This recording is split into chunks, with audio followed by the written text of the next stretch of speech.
1 Coríntios, capítulo 12. Ora, vós sois corpo de Cristo, e individualmente membros desse corpo. Versículo 27. Quando falamos de dons, geralmente os associamos a talentos ou predisposições que se destacam na vida de alguém. Desde pequena gostava de cantar, mas foi quando conheci o Evangelho na minha adolescência que um professor da escola sabatina, ao ouvir a minha voz, me incentivou ao ministério da música. Comecei a cantar solos, duetos, também participei de alguns grupos musicais e sempre pensei que este fosse o meu dom. Dons espirituais são as variadas manifestações do Espírito Santo na vida de cada filho de Deus, visando a um fim proveitoso. Com base nisso, percebi que passei vários anos na igreja sem nunca procurar com zelo os melhores dons. Paulo conclamou os coríntios a não serem ignorantes a respeito dos dons espirituais. Cada dom é como uma obra de arte que aponta para o seu artesão, porque ninguém pode dizer Senhor Jesus, senão pelo Espírito Santo.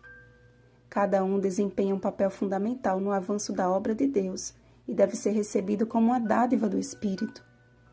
Eu estava certa de que cantar era o meu dom, até que o Senhor me encontrou e me mostrou que os dons procedem dele, conforme Ele quer e de acordo com a minha disposição em aceitá-los. O Espírito Santo não concede dons sem que haja um propósito grandioso a ser satisfeito.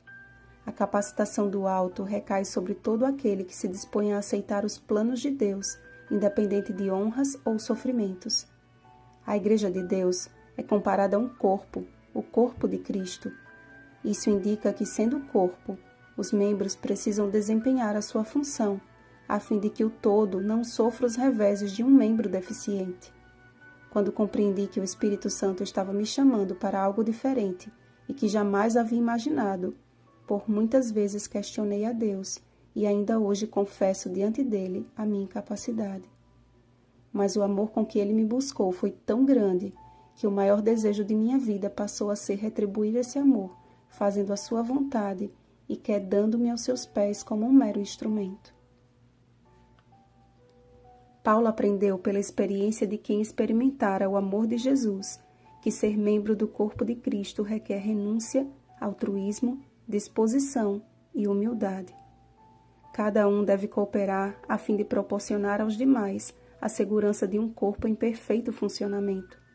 Nenhum deles deve criar expectativas que possam gerar pensamentos diminutivos em outros, pois os membros do corpo que parecem ser mais fracos são necessários.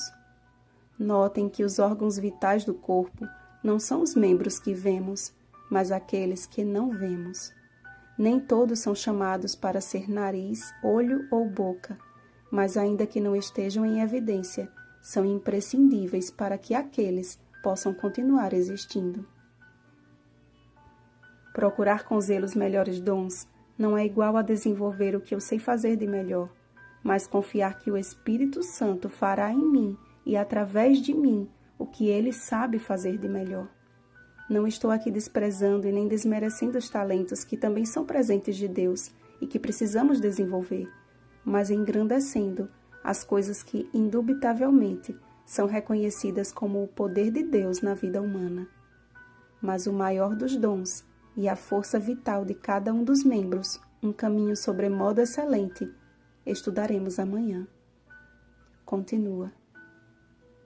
Rosana Garcia Barros.